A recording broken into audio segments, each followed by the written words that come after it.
And at some point in time during this week, you either came off that fast or you converted your fast from total to partial. I want to say to you to give yourself grace. And I want to say to you that God is not mad at you. I think God, who is a loving Father, He honors the efforts of His children. I have 4 children, 3 teenagers who my wife Lena and I love deeply. And when we see them doing their absolute best, we commend them, we affirm them. And when we see them trying to do their best and maybe they fall short, we still affirm them. We let them know that our love for them does not change because they fell short, and our affinity for them does not change because they fell short. If you gave it your best effort, and we are okay with that, let's go have dinner and celebrate.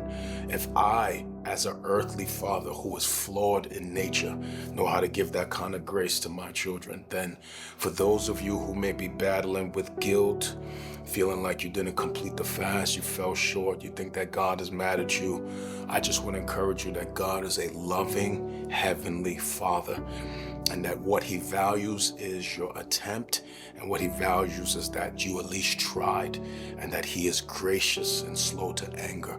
So for the first camp who made it to 7 days in your total fast or your partial fast, man, shout out to you.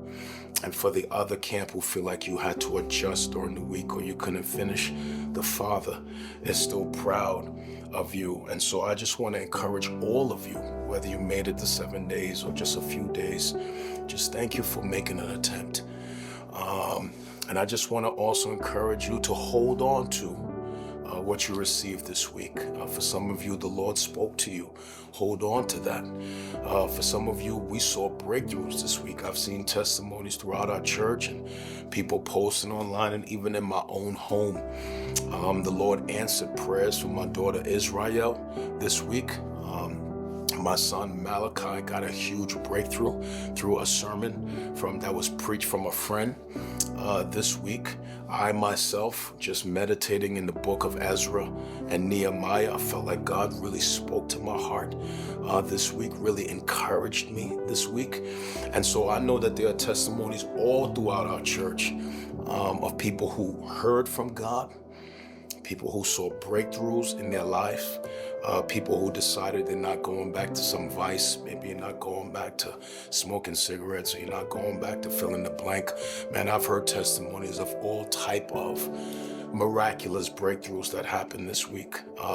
There was an open door that happened for our church this week.